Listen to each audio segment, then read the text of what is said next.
नमस्कार विद्यार्थी मित्रांनो, मी Rahul, vocational trainer, Centum work skill India. तर आज आपण बघणार आहोत संभाषण कौशल्य भाग 1, युनिट नंबर 1 म्हणजे कम्युनिकेशन स्किल. तर विद्यार्थी मित्रांनो, लेखन किंवा काही इतर माध्यमांद्वारे माहिती प्रदान करणे किंवा देवाणघेवाण करणे म्हणजे काय संभाषण.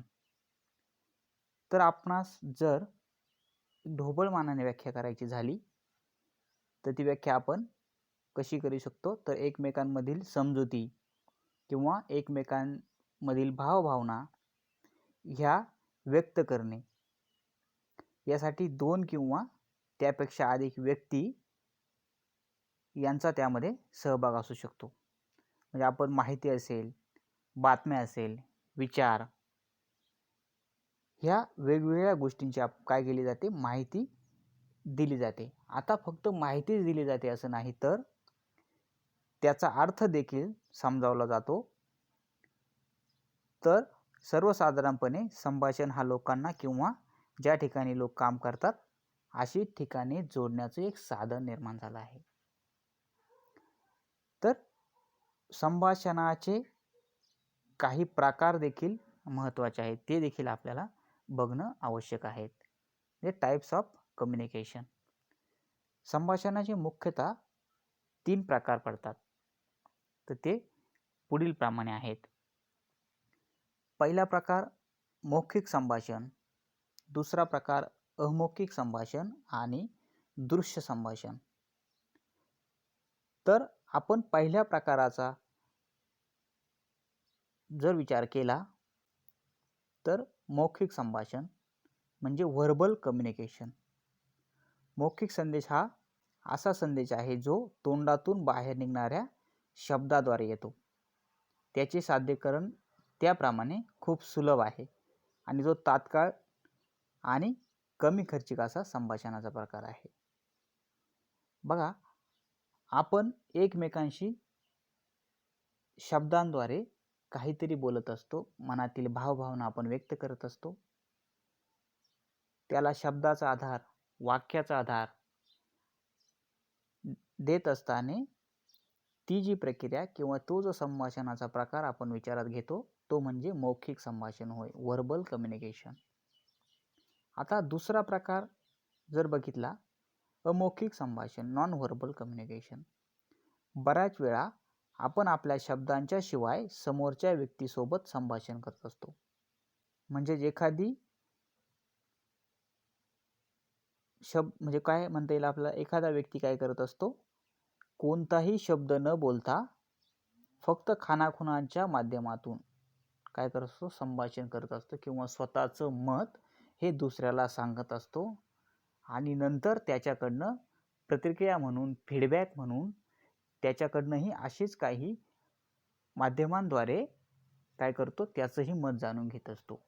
आपण समाजामध्ये विविध प्रकारचे लोक सुद्धा आपण बघतो की जी लोक की ज्यांना बोलता येत नसेल किंवा काही ठिकाणी बोलता येत असून आपल्याला फक्त काही खानाखुणा करूनच काही गोष्टी सांगायच्या असतील, म्हणजे सहज आपण डोळ्यांनी काही इशारे केले असतील, हातवारे केले असतील, आपण नेहमीच करत असतो. आपल्याला माहीत आहे की सहज मी डोळे एखाद्याने मोठे केले तर काय होतं, डोळे मोठे केले असताना आपल्याला असं लगेच समजून जातं की याला हा आपल्यावर रागवला आहे किंवा याला आपल्याला असं असं सांगायचं आहे.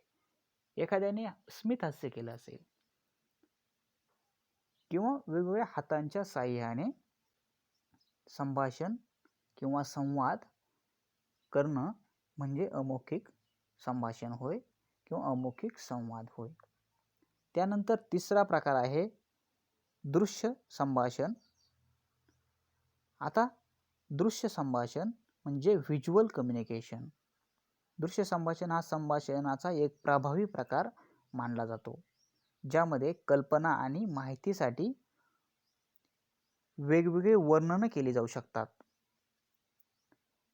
काही भाग किंवा दृश्य दृष्टिकोनासमोर ठेवून दृश्य संभाषण केले जाते. त्यामध्ये चिन्हे, टायपोग्राफी, रेखांकन, ग्राफिक, वेगवेगळे डिझाईन वापरणं, काही स्पष्टीकरण देणं.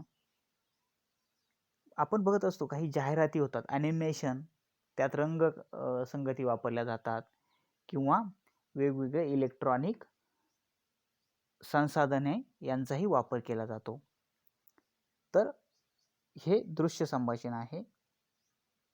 आता हे बघत असताना हे सर्व प्रकार आणि त्या संभाषणाची प्रक्रिया याचा देखील आपल्याला कम्युनिकेशन स्किलमध्ये विचार करावा लागतो. म्हणजे कम्युनिकेशनची काही प्रोसेस आहे. संभाषणाचा किंवा संवादाचा वापर न करता आपण एकही दिवस राहू शकत नाही किंवा ते अशक्यच आहे. एक दिवस राहणं सुद्धा अशक्य आहे. आता त्यामध्ये काही माहिती काय केली जाते, तथ्य, कल्पना, संकल्पना, वेगवेगळी मते, विश्वास, वर्तवणूक, सूचना आणि भावना यांचा समावेश यामध्ये असतो. संभाषण हा समाजातील सर्वात महत्त्वाचा घटक असणाऱ्यांपैकी एक आहे. लोकांना समाजाची गरज असते आणि त्यासाठी संवाद साधणे अतिशय आवश्यकता असते. म्हणजे आपण नेहमी सांगत असतो की मनुष्य हा समाजशील प्राणी आहे. म्हणून आपल्याला समाजाशी निगडीत अनेक गोष्टी करत असताना किंवा आपल्याला आवश्यक असणाऱ्या गोष्टी ह्या संवादातून, संभाषणातूनच काय होतात, समजतात किंवा आपल्याला समजावून सांगता येतात. म्हणजे प्राण्यांमध्येही तेच आहे. प्राणी सुद्धा संभाषणाशिवाय राहत नाही. ते वेगवेगळ्या माध्यमातून संवाद करत असतात. तर या ठिकाणी वेगवेगळ्या चक्रामध्ये, विविध चरणांमध्ये असेल, काही वेगवेगळ्या घटकांचा किंवा मुद्द्यांचा विचार करून संभाषण प्रक्रिया व त्याची सायकल म्हणजे चक्र, संभाषण चक्र निर्माण केलं जातं. त्यामध्ये एक प्रेषक असतो, जो सेंडर, पाठवणारा, आपण त्याला पाठवणारा असं म्हणतो. तो काय करत असतो, काही इकोडिंग करत असतो, संकेत, काही संकेत त्याला द्यायचे आहेत, कुणाला काहीतरी सांगायचं आहे, त्याचं तो संकेतन करतो. नंतर तो काही चॅनलच्या माध्यमातून तो काय करतो, समोरच्याला तो पाठवत असतो. म्हणजे चॅनल म्हणजे माध्यम, वेगवेगळे माध्यम असतील. नंतर डिकोडिंग होतं, अर्थ लावले जातात आणि मग काय होतं, प्राप्तकर्त्याला तो संदेश मिळत असतो. त्यानंतर प्राप्तकर्ता तो समजून घेऊन त्याचा फीडबॅक म्हणजे प्रतिसाद हा काय करतो, पुन्हा प्रेषक कोण, सेंडर याकडे पाठवत असतो. म्हणजे कोणतेही संवाद होत असताना किंवा कोणतंही कम्युनिकेशन होत असताना दोन व्यक्ती गरजेचे असतात. त्या म्हणजे एक पाठवणारा आणि दुसरा स्वीकारणारा, म्हणजे सेंडर आणि रिसेप्शन, म्हणजे रिसीव करणारा जो आहे, प्राप्तकर्ता, त्याला आपण आपल्या लक्षात राहील असं आपण त्याला शब्द वापरू शकतो की पाठवणारा आणि स्वीकारणारा. आता पाठवणारा तेव्हाच संवाद करू शकतो जेव्हा त्याची संवाद करण्याची इच्छा असेल. तोच नियम स्वीकारण्याला लागू होतो की त्याला स्वीकारण्याची इच्छा असली पाहिजे. ही सगळी प्रक्रिया होत असताना मध्येच नॉईज होत असतो, म्हणजे अडथळा काहीतरी शब्दांमध्ये. आपण बघतो, आपण बोलत असताना, एकमेकांशी संवाद करत असताना आजूबाजूचा काहीतरी आवाज त्या संदेशामध्ये बाधा ठरत असतो किंवा तो येत असतो. तो आपण फारसा कधी कधी मनावर घेत नाही किंवा काही वेळेस तो मनावर घेतला जातो किंवा तो जाणवतो की या संभाषणामध्ये तो अडचणीचा ठरतो आहे. तर त्या गोष्टीचा देखील आपल्याला विचार करणं गरजेचं आहे. तर आपण एका मुद्द्यानिशी जर बघितलं तर सेंडर म्हणजे प्रेषक हा कोण, ह्या व्यक्ती संभाषण सुरू करण्याचे कोणतेही कारण असू शकते, ही व्यक्ती संभाषणाची प्रक्रिया सुरू करते. मग ती एक व्यक्ती असू शकते किंवा एक संस्था असू शकते, हे आपण लक्षात घ्यायला हवं. म्हणजे तो पाठवणारा आहे, त्याची इच्छा असायला हवी. प्रेक्षक काय देऊ इच्छितो, तो काहीतरी संदेश देऊ इच्छितो, त्याचं संकेतन केलं जातं. म्हणजे तो संदेश पाठवण्याचं काम काय केलं जातं, प्रेक्षकाकडून करत असताना एका फॉर्मॅटमध्ये संदेश तयार केला जातो. मग तो कसा, तुम्हाला जर बोलण्याद्वारे संदेश साधायचा असेल तर तो बोलण्याद्वारे संदेश, म्हणजे शब्दांच्याद्वारे आपण बघितलं मौखिक. तुम्हाला जर तो लिहून पाठवायचा असेल मेसेजद्वारे, पण वेगवेगळ्या फॉर्मॅटद्वारे तुम्हाला तो तयार करावा लागतो.